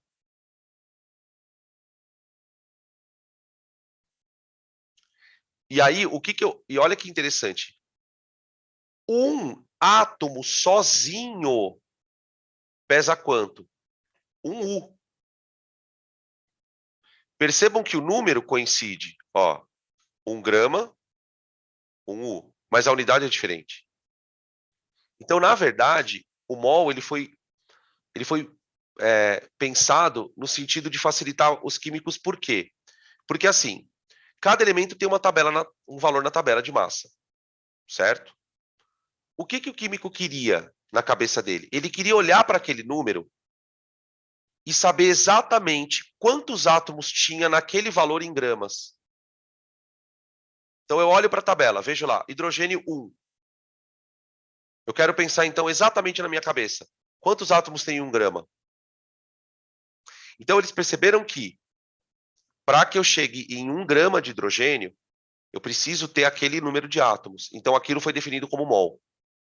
Tá? Beleza? Então eu posso escrever agora assim, ó. A massa molar, a gente usa mm, tá? Do hidrogênio, é 1 grama barra mol. Então aqui nasce a regra de 3, né? Ah, então quer dizer que 1 mol de hidrogênio pesa 1 grama. Isso. 1 mol, ó, olha a frase. 1 mol de hidrogênio pesa 1 grama. Um pacote de hidrogênio pesa 1 grama. Tudo bem? Você está pesando o pacote. Então você antes definiu o que é o pacote. O pacote é 1 mol. Quanto tem dentro do pacote? 600 sextilhões. Agora você está dizendo assim, quanto pesa esse pacote? Olha, se for com hidrogênio, ele pesa 1. 1 grama. 1 grama. Tá? Para o hidrogênio, 1 grama. Deixa eu ver, tem pergunta aqui. Sim, sim. Então, ó, tem uma pergunta aqui que é a seguinte, ó. A gente está fazendo com hidrogênio, né? Mas eu posso fazer para qualquer elemento? Posso. E aí é que vem a coisa. Puta, essa parte é muito genial. Vamos devagar aqui que eu quero que vocês entendam isso. Por que eu fiz com hidrogênio primeiro? Alguém imagina?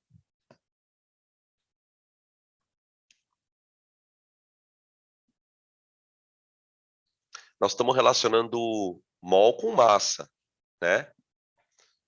O hidrogênio é o mais leve, ó. Tem uma galera falando aqui. O hidrogênio é o mais leve.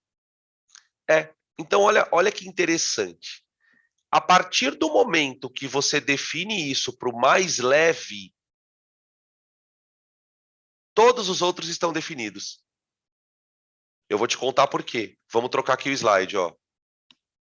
Espera aí. Oh, Josh.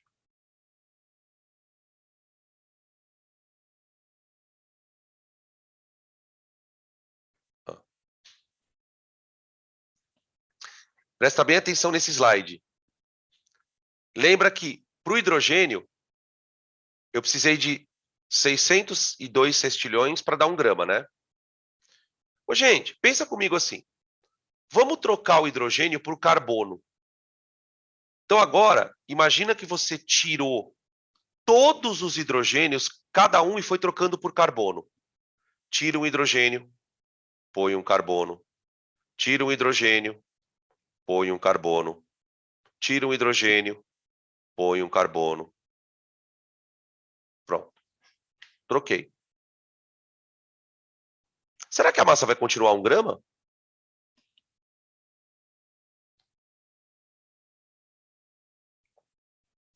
Por que a massa não pode continuar 1 grama? Ó, já estão matando aqui. A massa tem que ser quanto? 12. Porque eu troquei... Porque, gente, cada carbono é quantas vezes mais pesado que o hidrogênio? 12. Então, cada átomo que eu trocava, tirava um hidrogênio, punha um carbono. Tirava um hidrogênio. Cada átomo que eu colocava no lugar era 12 vezes mais pesado. Então, no final das contas, eu tinha 1 grama, agora eu tenho 12. Então, para o carbono, quanto vale a massa molar? 1 mol de átomos de carbono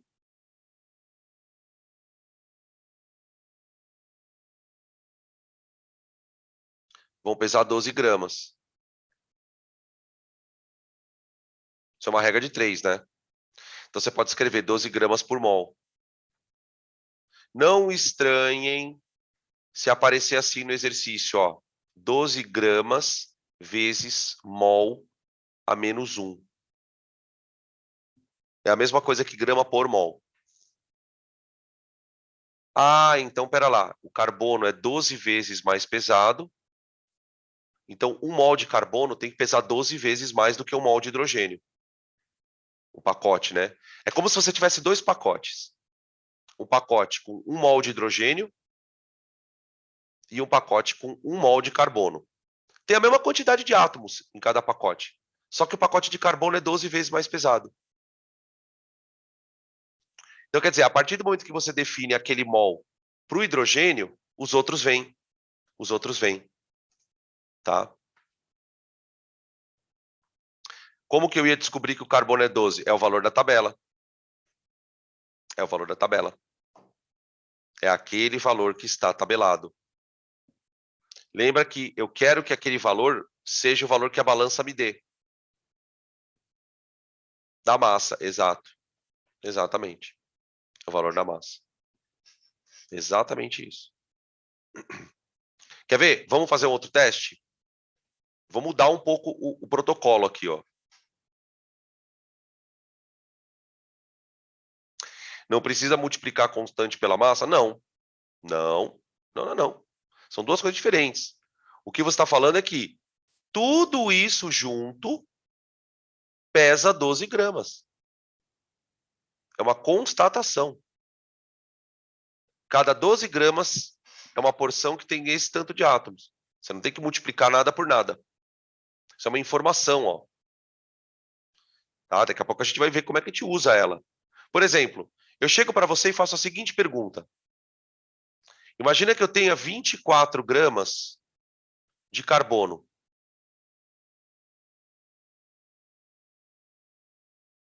24 gramas é uma massa. Né?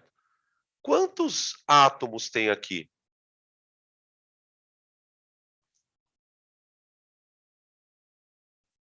Quer dizer, para responder esse tipo de pergunta, a gente usa o conceito. Veja.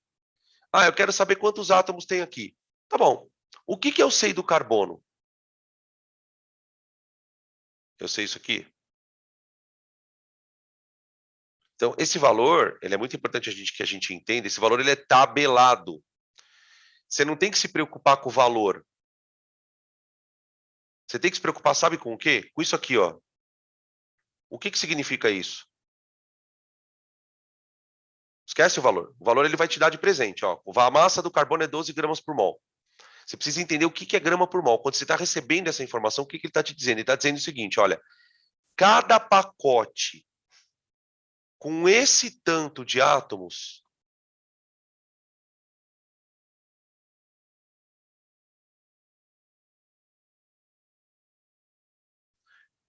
todos esses átomos juntos pesam 12 gramas. Tá? É muito importante que a gente entenda o que está sendo escrito. Então, ó, 12 gramas são esse tanto de átomos. Tá, se eu tiver 24 gramas, quantos átomos teria? Percebe? Então, o fundamento é perceber o seguinte: quando você define que o mol tem uma massa e que o mol é uma quantidade de coisas, o que você tem, na verdade, então? Acompanha comigo o raciocínio.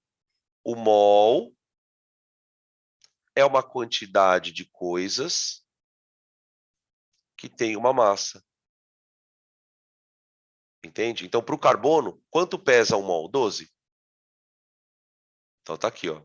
Essa quantidade de carbonos pesa 12 gramas. A partir do momento que você sabe que essa quantidade pesa 12, se eu te der qualquer quantidade, você sabe me dizer quantos átomos tem lá dentro. Né? Então, a partir da massa, eu consigo dizer quantos átomos tem lá dentro. Né? Que era o nosso objetivo, na verdade, tem sido esse. Ao definir mol, o meu objetivo é esse. Tá? Vamos pegar um outro exemplo aqui, que é aquilo. Isso aqui tem que ir acostumando. Esse é um dos primeiros partos que a gente sofre na química. É quando a gente começa a entender, a lutar contra essa questão do mol. Tira a print aí para a gente passar.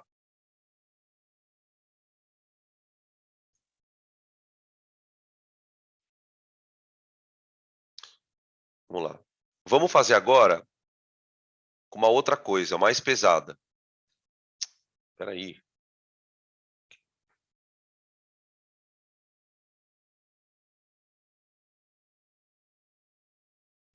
Imagine agora uma molécula de água. H2O. H2O. Tá bom? A molécula de água, ela pesa 18 U.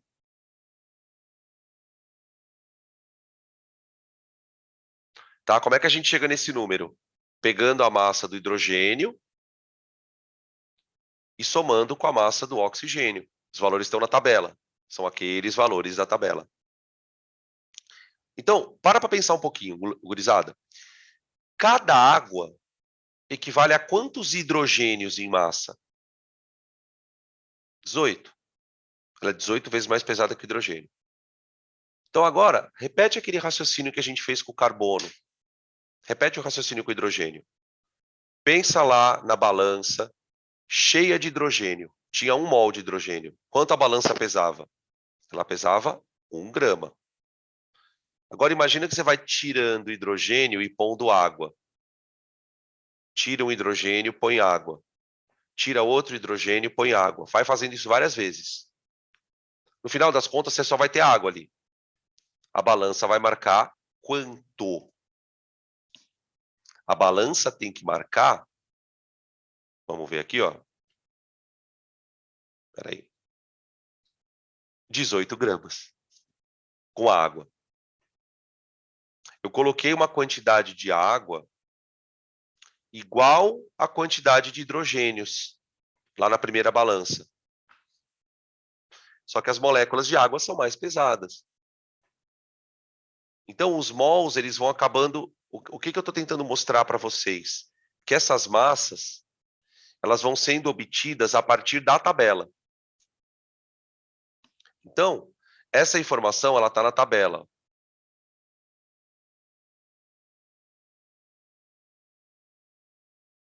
Na verdade, não a massa da água, né? Mas a massa dos átomos. Então, para quem não lembra, né, o hidrogênio ele pesa 1 e o oxigênio pesa 16. Não é mesmo? Então, o que a gente consegue perceber?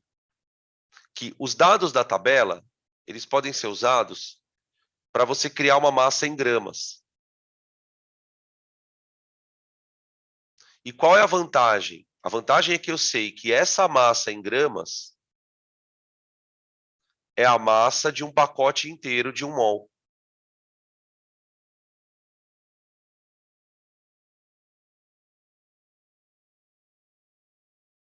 De moléculas.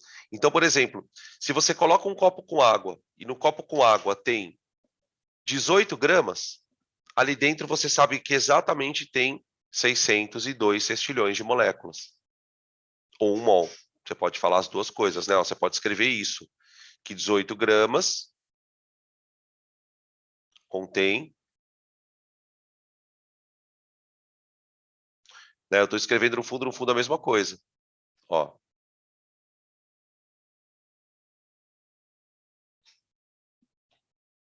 Tá? Vocês vão ver que quando surgem as questões, as perguntas são quase sempre as mesmas. Ele vai te dar uma massa, vai pedir para você dizer quantos mols tem ali. Ele vai te dar o número de mols e te perguntar quanto pesa. Tá? Tem algumas questões que são um pouquinho mais rebuscadas. Mas, a princípio, o que a gente tem que fazer é aprender a fazer esse raciocínio. De massa para mol, de mol para massa. Tá? Vou colocar mais um exemplo aqui. Mais um exemplo. Deixa eu ver se tem mais um exemplo aqui. Tem. Com gás. Com gás. Aqui tem uma bexiguinha, ó. Coloquei um gás. Metano. O metano. Por que eu coloquei o metano? Porque o metano é um gás.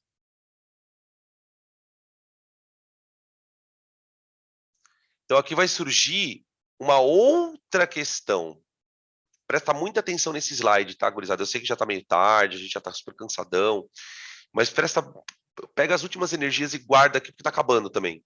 Tá? Depois daqui tá miando já. Cada metano pesa 16. Então, eu vou colocar lá dentro. Tá vendo que tem um balão ali na balança, né? Eu coloquei dentro do balão 1 mol de metano. Para quem não lembra, tá, gente? Qual é a formulinha do metano? CH4. Então, como é que eu chego naquele 16? Como é que eu chego naquele 16? O carbono é 12 e o hidrogênio é 1, só que vezes 4, por causa da fórmula. Tá bom? Foi assim que eu cheguei no 16. Então, o que eu garanto quando eu coloco 1 mol de metano na balança? Quando eu colocar 1 mol de metano na balança, essa balança vai marcar 16 gramas. Porque ela já fez isso com o hidrogênio. Ela fez isso com o hidrogênio, ela já fez com o carbono. Quer dizer, eu coloco aquela massa na balança, ela me dá 1 mol. Sempre. Sempre. Percebe, então, que esse número foi procurado? Eu quero um número de coisas que, quando eu coloque na balança, a massa me dê o mesmo valor da tabela. Esse é o mol. Tá? Deixa eu ver que tem uma pergunta aqui. Mas 1 mol, 600 sextilhões, é igual a X gramas? Não. 1 mol é uma quantidade. O mol pesa. O mol não é um pacote? O pacote pesa.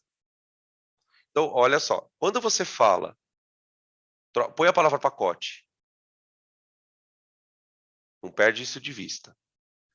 Então, quando eu falo assim, ó, 1 mol é 16 gramas, eu não gosto de usar é 16. 1 mol não é 16 gramas. 1 mol pesa 16 gramas e 1 mol contém 600 sextilhões de partículas. Percebe que são coisas totalmente diferentes? O mol, ele pesa, porque ele é um pacote. Então, quando você vincula o mol com a massa, você está falando da massa molar. E quando você fala que um mol contém 6, 10 a 23, você está dizendo a quantidade que tem no pacote. Então, é mais ou menos assim.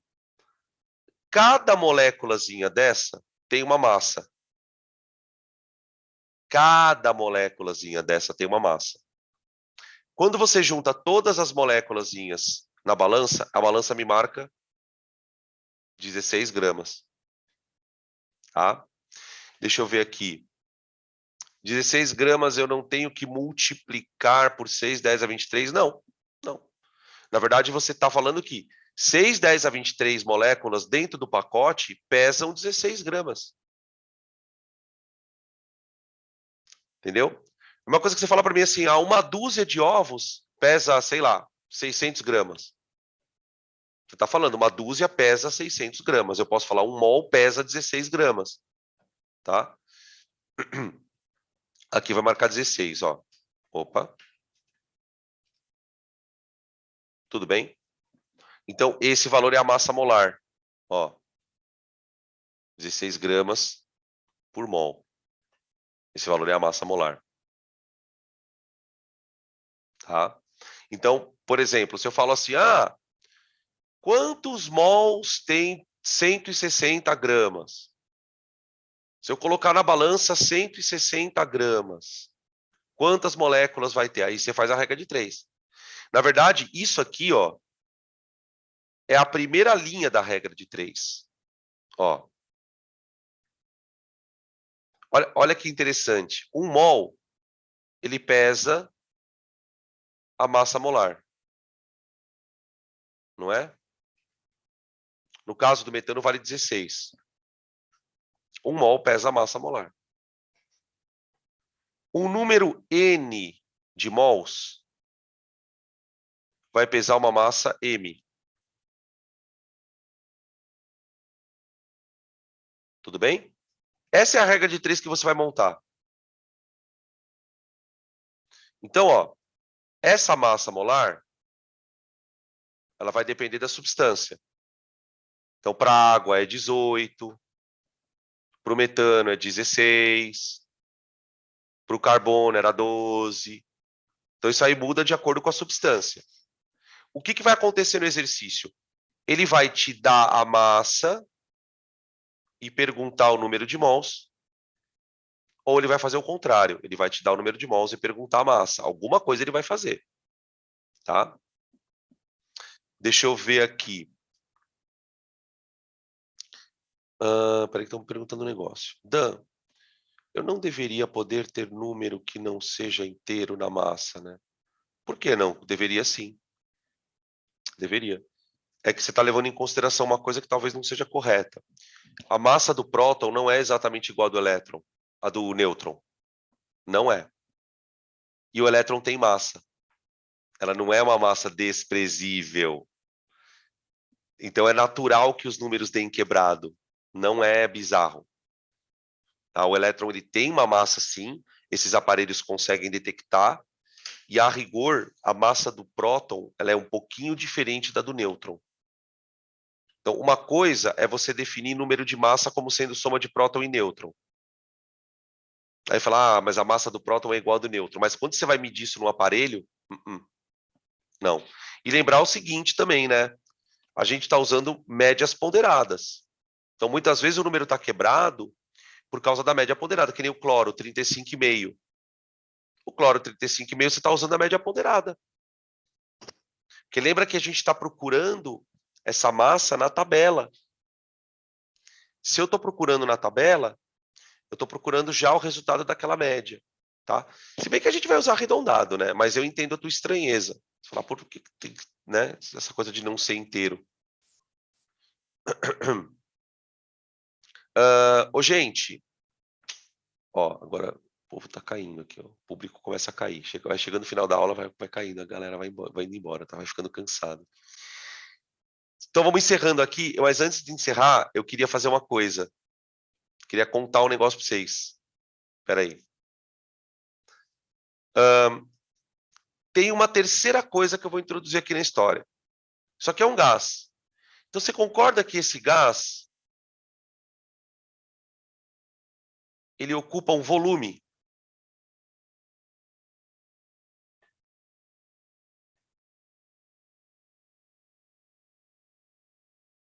Você colocou um mol em cima, dentro da balança, do gás, no balão.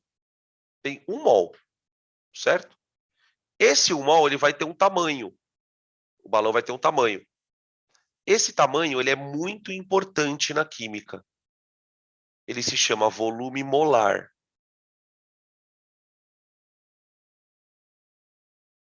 Ou seja, né, gente, o mol é uma coisa tão grande e tão importante que você precisa saber quanto pesa um mol e qual é o tamanho do balão. Só que isso aqui, esse volume molar, gente, ele só é definido para gás, tá? Vocês viram que eu nem falei dele na água.